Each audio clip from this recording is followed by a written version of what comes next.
Seluruh penghuni kota raja telah kembali dalam ketenangan. Baru saja mereka melepaskan kepenatan dengan aktivitas mereka. Para pedagang telah menutup gelar dagang mereka. Para petinggi istana telah kembali ke kediaman mereka menemui sanak keluarga mereka, menumbuhkan rasa cinta dan kasih mereka pada istri dan anak-anak mereka. Begitu juga para prajurit-prajurit telah kembali ke barak mereka bercengkrama bersama rekan-rekan membicarakan tentang keadaan Majapahit baik di dalam kota raja maupun di luar. Hanya mereka yang bertugaslah yang sigap dan siaga dalam tugasnya. Tidak sedikit juga di antara prajurit itu yang merenung akan keadaan mereka. Mereka memikirkan keluarga yang jauh nun di sana, memikirkan kekasih hati yang tersenyum menunggu kedatangan, ataupun yang telah beristri dengan bangga menunggu kedatangan prajurit Majapahit itu. Namun ketekatan hati mereka mengabdi pada negeri yang mereka cintai akan menguburkan sementara kebahagiaan itu, karena mereka yakin kelak suatu saat mereka akan mendapatkan kebahagiaan itu. Kalaupun tidak, maka anak cucu mereka tidak akan mengalami masa sulit seperti mereka. Sebuah pengorbanan demi masa depan yang lebih baik. Sang malam itu menyejukkan suasana kesibukan di ibu kota. Obor-obor jalan telah menyala menerangi jalan-jalan yang belumlah nampak sepi.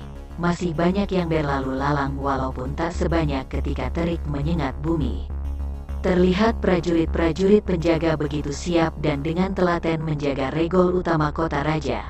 Nampak keikhlasan hati mereka dari wajah yang begitu serius namun ramah ketika menerima sapaan dari orang-orang yang berlalu lalang itu. Di saat seperti itulah mereka mendengar derap kuda yang semakin lama semakin mendekat. Prajurit penjaga itu segera menyongsong orang berkuda yang datang itu. Lamat-lamat nampaklah rombongan berkuda yang tidak terlalu banyak. "Gusti Layang Samba," seru prajurit yang berkumis tebal, kemudian membungkuk hormat. "Kami akan memasuki kota raja," kata Layang Samba tegas. "Silakan Gusti." Prajurit berkumis tipis mempersilakan kemudian membuka jalan bagi Layang Samba dan rombongan. Segeralah rombongan itu memasuki kota raja. Setelah beberapa lama berderap pelan akhirnya mereka sampai di sekitaran istana. Layang Samba kemudian berhenti dan turun dari kudanya diikuti prajurit-prajuritnya. "Silakan Tuan Putri dan yang lainnya mengikuti Paman Pranayam. Hamba akan kembali ke kediaman hamba dan melaporkan tugas hamba pada Gusti Gajah Mada," kata Layang Samba menunduk hormat pada Lata Manjari. "Baik Kakang, terima kasih telah menjemputku dan menyertai perjalananku," sahut Lata Manjari bergidik. Rasa hati Layang Samba mendengar suara Lata Manjari. Dengan tetap menunduk Layang Samba mengangguk, "Sudah menjadi tugas hamba. Selamat beristirahat Tuan Putri." "Marilah Paman, kita langsung ke Kaputren," kata Lata Manjari sambil menerapkan kudanya perlahan-lahan. Layang Samba memperhatikan rombongan itu. Saat matanya beradu dengan Kamandanu, dengan sinis dan tajam dia memandang sosok tegap dan yang berhati jernih itu.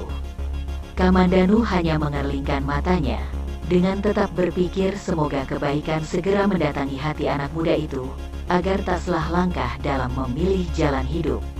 Rombongan Lata Manjari semakin lama semakin mendekati Kaputren, kemudian berhenti tepat di depan regol Kaputren. "Ayo kau antarkan Tuan Putri dalam Kaputren, kami akan menunggu di sini, tapi janganlah terlalu lama," kata Pranayam setelah turun dari kudanya. "Ah Ayah, tidak mau terpisah dari Ayuwandira walaupun hanya sebentar," sahut Puya dengan senyuman. "Berani ya kau menggoda ayah," sahut Pranayam. Lata Manjari tersenyum mendengar kedua ayah dan anak angkat itu berbicara. Sekilas matanya bertemu dengan Jambu Nada, kembali desiran itu menyerangnya, tapi ada rasa damai di hatinya. Kesejukan mata Jambu Nada membimbingnya mengendapkan desiran itu dalam hatinya. Kemudian dia tersenyum pada Jambu Nada, dan dibalas dengan senyuman pula oleh Jambu Nada yang semakin menampakkan ketampanan yang dihiasi kedua lesung pipitnya. "Kakang Pranayam dan Paman serta Jambu Nada sebaiknya langsung ke pondok. Aku tak akan lama. Aku sudah rindu pada Mahesa Dharma," jawab Ayuwandira. "Rindu pada Mahesa Dharma atau tidak mau lama pisah dari ayah Ayu," sela Puya dengan cekikan tawanya. "Hei, kau selalu menggoda. Bagaimanapun aku ini ibumu," sahut Ayuwandira. "Tapi kau tak mau dipanggil ibu." Kembali Puya tertawa. Sudahlah, cepat sana masuk. Kasihan Tuan Putri telah kelelahan. Pranyamlah yang menghentikan olokan-olokan kedua sahabat itu. Baiklah ayah. Aku pamit dulu, besok aku akan ke pondok ayah. Aku rindu dengan Mahesa Dharma, kata Puya. Besok aku juga mau menemui Mahesa Dharma, kata Lata Manjari menyela dengan wajah tertunduk. Yang lain mengangguk, hanya Puya yang nampak tersenyum. Demikianlah di Regol Kaputren mereka berpisah. Ayuandira, Puya dan Lata Manjari mulai memasuki Kaputren. Mulailah tercium harum bunga, dan terlihat obor yang mengelilingi taman bunga yang begitu indah, serta air kolam yang menghadirkan ikan yang asik bermain-main. Di seberangnya nampak bangunan yang berjeret, begitu rapi dan tatanan dalam Kaputren. Di dalam bangunan itu yang mengelilingi terdapat bangunan utama. Disitulah para putri Kedaton tinggal bersama para ibu ratu. Namun sekarang hanya Ibu Ratu Gayatri Rajapatnilah yang masih hidup dan mendampingi kedua putrinya. Sedangkan keempat istri mendiang Baginda Senggrama Wijaya telah menyusulnya pula. Para dayang melihat ketiga wanita memasuki Kaputren dengan sigap mereka mengampiri. Ketika yang datang adalah Lata Manjari, maka mereka membungkuk hormat. "Oh Tuan Putri," kata dayang yang agak gemuk. "Apakah ibunda berada di Kaputren, Bo?" tanya Lata Manjari lembut. "Hamba Tuan Putri, semuanya ada di dalam Tuan Putri." Gusti Putri Kedaton dan Gusti Ratu berada di ruang dalam sehabis makan malam. Tuan Putri, dengan takjimnya dayang itu memberi hormat. "Baiklah, terima kasih Bo, kami akan masuk Bo. Silakan Tuan Putri." Kemudian para dayang itu memberikan jalan dengan perlahan. Lata Manjari, Puya dan Ayuandira memasuki bangunan utama. Kemuida memasuki ruang dakam. "Hei si gadis mungil," seru Ratu Giatri. Kedua putri Kedaton dengan wajah cerah berlari menghampiri mereka yang bersimpuh hormat di pintu dalam itu. "Ibunda, Bibinda," seru Lata Manjari membungkuk hormat kemudian mencium tangan dan lutut kedua putri Kedaton itu. Segeralah Dyah Tribhuwana merangkul Lata Manjari. Desiran air matanya tak terbendung lagi, telah meleleh membasahi pipinya yang ranum. Terisak memeluk gadis cantik yang telah menangis pula dalam pelukannya. Lama sekali dalam keheningan seakan membasuh rindu yang telah menyekat dan menebal. Dyah Wiyat pun tak kuasa menahan panasnya air yang bergejolak di matanya, seakan air yang tumpah dari langit. Perlahan-perlahan Putri Kedaton membimbing Lata Manjari menuju tempat di mana Ratu Gayatri duduk dengan senyuman yang anggun dan berwibawa. Segera Lata Manjari menjatuhkan diri dan bersimpuh hormat di depan biksu wanita itu. Dengan kasih sayang Ratu Gayatri memeluk gadis cantik itu, diusapnya air matanya. Kemudian dilihatnya kedua mata gadis itu yang bulat. "Ah, kau telah menjadi cantik gadis mungil. Lihatlah, betapa Hyang Agung memberikan kegungan di wajahmu yang begitu cantik. Sungguh eyang sampai pangling kalau tak melihat mata dan dagu belahmu ini." Kemudian dengan lembut Ratu Gayatri memeluk dan mencium pipi gadis cantik itu. Namun karena ketenangan hatinya, tak ada air mata yang bergenang di kelopaknya. Seorang biksuni yang telah jauh meninggalkan kepentingan duniawi, setelah beberapa saat dalam keheningan melepas rindu, sampai tak pernah lepas mata Dyah Tribhuwana memandang gadis yang sangat disayanginya itu.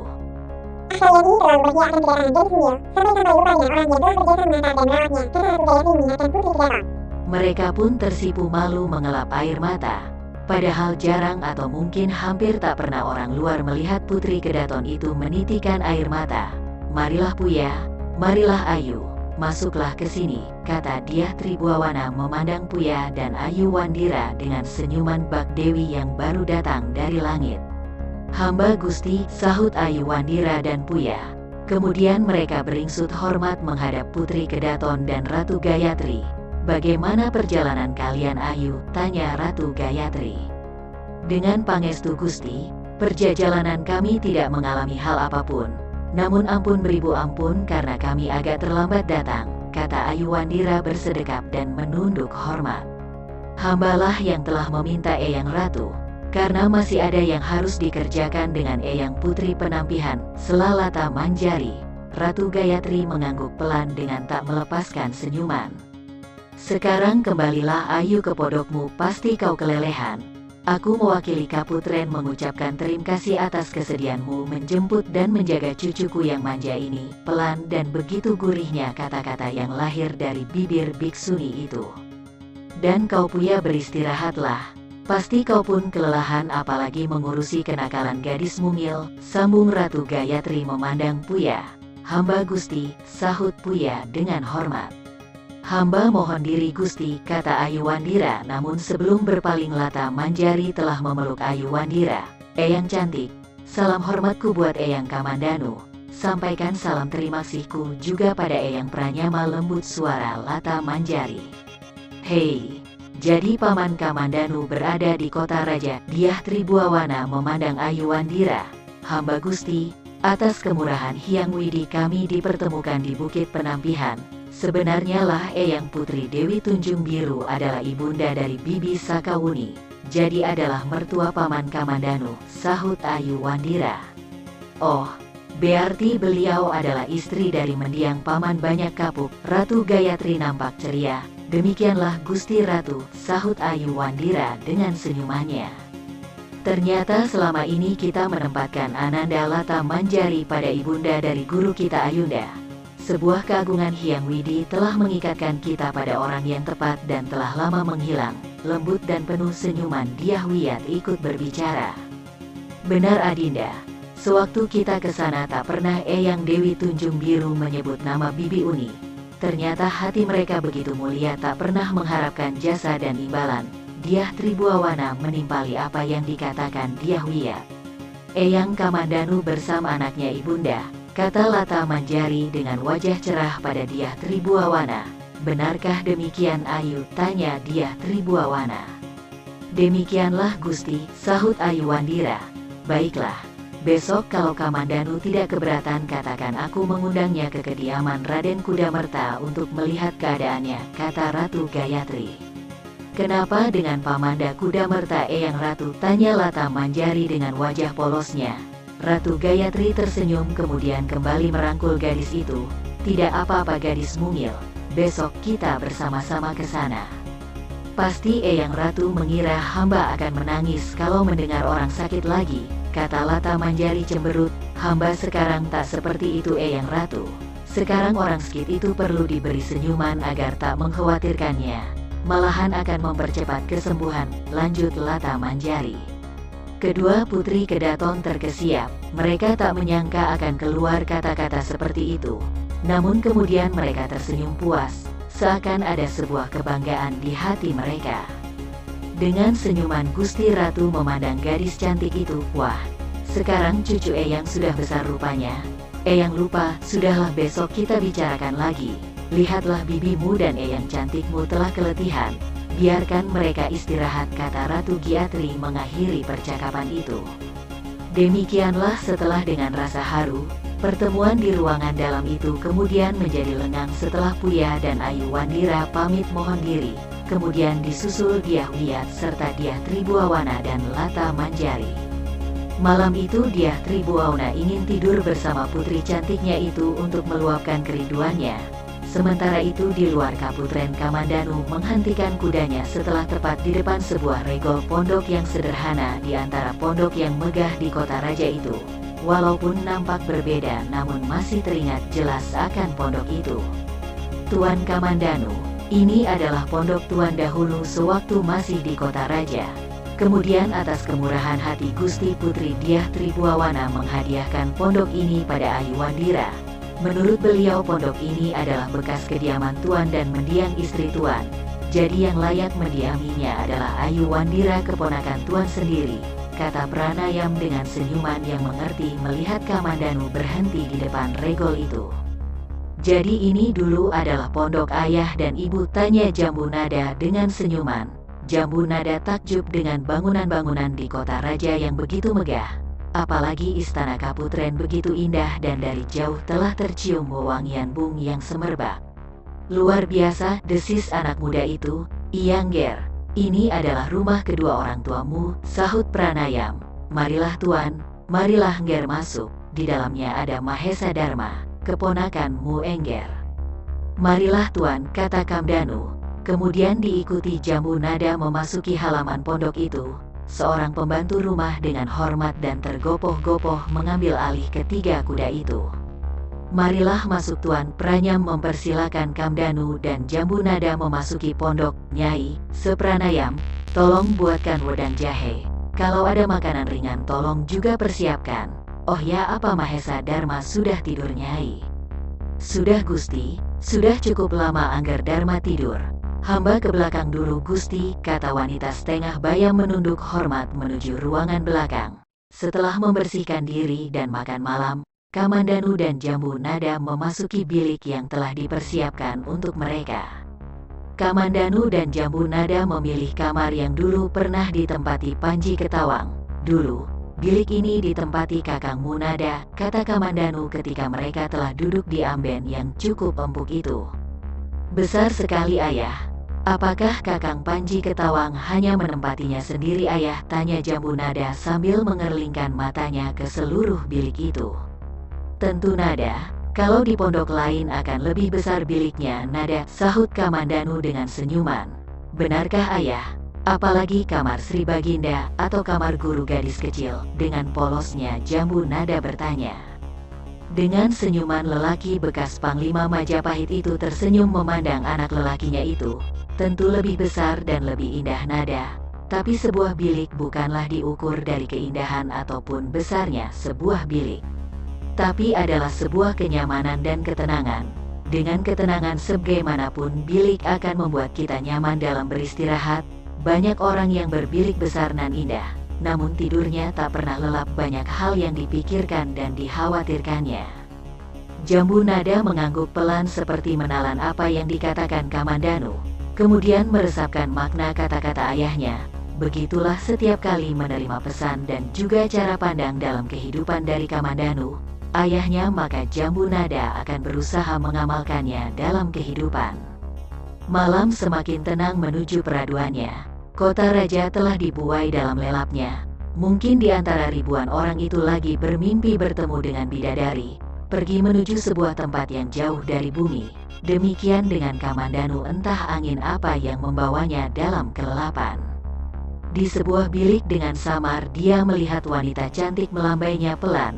"Kakang, kamarilah Kakang," seru wanita cantik itu dengan terus melambaikan tangannya. "Uni, benarkah kau Saka Uni?" sahut Kamandanu ketika telah berada di depan wanita cantik itu. Wajahnya putih bersih terus menebarkan senyuman yang memikat. "Iya, Kakang, apakah Kakang telah menjadi lupa denganku?" Suara wanita itu semakin membuat hati Kamandanu bergidik. "Bukankah kau telah?" Suara Kamandanu terputus ketika jemari lembut wanita cantik yang tak lain Sakauni itu menyentuh bibirnya. Seketika dia gugup. Bukan hanya itu, tapi karena wujudnya dia telah menjadi muda kembali. Tubuhnya yang tegap dengan badan yang bidang nampak semakin kokoh. Rambutnya yang hitam begitu lebat menghiasi kepalanya. Ya, begitulah wujudnya. Dan wanita yang berada di depannya tidak ubahnya dengan Sakauni puluhan tahun silam, ketika Sakauni masih belum tersentuh oleh lelaki.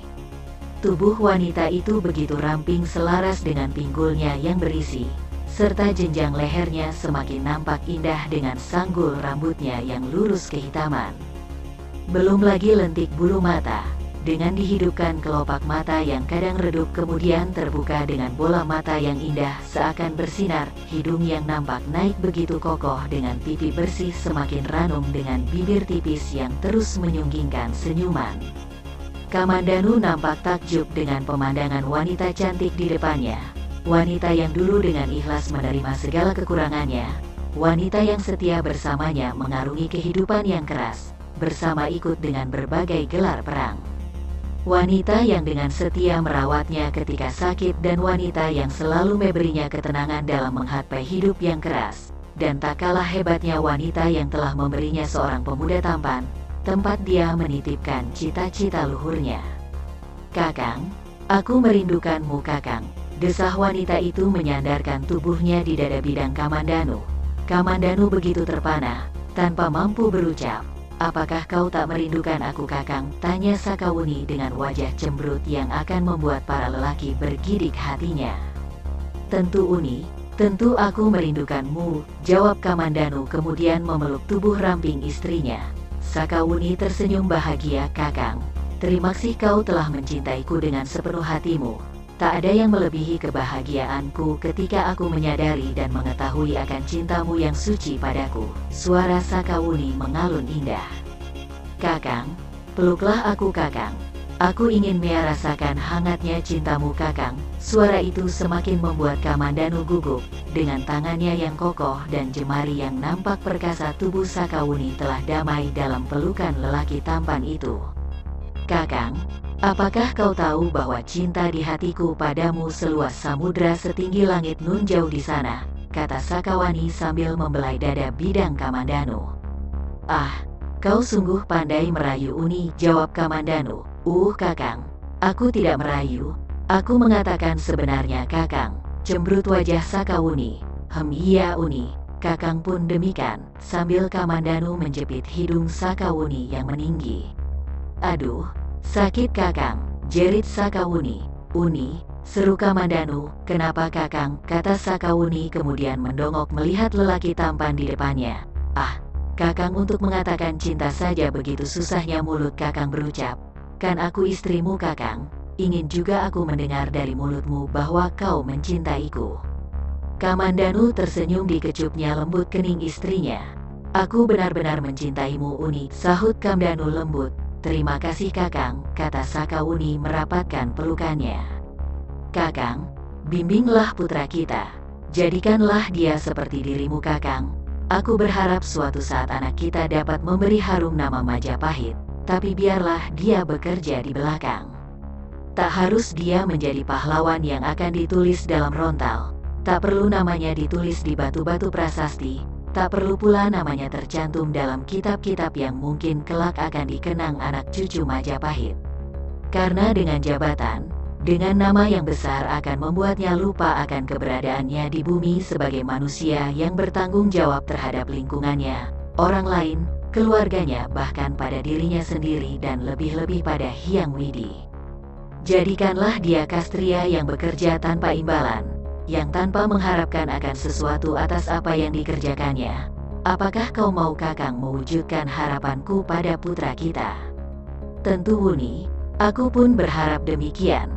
Semoga saja apa yang menjadi cita-cita kita bersama akan dapat diwujudkannya. Semoga Hyang Widi selalu memberinya keterangan hati dalam setiap melangkah, jawab Kamandanu lembut. Terima kasih Kakang. Dengan senyuman Sakawuni membenamkan tubuhnya dalam dekapan suaminya yang sangat dicintainya. Perlahan-lahan Dewa Malam bangun dari duduknya. Tercabut dan digantikan sang penyinar yang memberikan harapan. Memberikan sebuah energi baru bagi kehidupan makhluk di bumi. Kamandanu tersenyum di ambennya. Seperti merasakan mendapatkan air yang sejuk di tengah dahaga. Tak beberapa lama Jambu Nada pun bangun dengan wajah yang berseri dan terlihat sebuah ketenangan di wajahnya yang tampan. Ayah, seru perlahan, aku bertemu dengan wanita Kanti Ayah. Beliau mengaku ibu ayah. Namanya Sakawuni Ayah, kata Jambu Nada dengan senyuman. Kamandanu terkesiap, ternyata putranya pun menemukan orang yang sama dalam tidurnya. Dan itu terjadi ketika mereka berada di pondok yang dahulu menjadi pondok bahagianya bersama istrinya, Sakawuni. Adakah yang dikatakannya Nada? Sahut Kamandanu. Jambu Nada menceritakan dengan tangisan wanita cantik itu membelainya. Memberikan kasih sayang yang tak pernah didapatkannya. Hanya Eyang Putri yang mampu memberikan sentuhan wanita dalam hatinya. Memberikan pesan yang begitu damai terasa di telinga Jambu Nada. Pesan yang sama membatin Kamandanu mendengar Jambu Nada menceritakan pesan orang yang mengaku ibunya itu. Nah Nada, ingatlah akan pesan itu. Apapun wujudnya walaupun dalam tidur, namun pesan itu amatlah berarti bagi jalan hidupmu. Selalulah kau pahatkan dalam hatimu. Kau mengerti Nada, kata Kamandanu dengan senyuman memandang anak lelakinya itu. Aku mengerti ayah, sahut Jambu Nada dengan wajah cerah dan penuh pengharapan. Setelah mereka membersihkan diri, Ayu Wandira menyampaikan undangan Ratu Gayatri di kediaman Raden Cakradara. Betapa terkejutnya Kamandanu menerima undangan itu. Karena dengan itu Kamandanu segera mempersiapkan dirinya serta Jambu Nada untuk memenuhi undangan itu.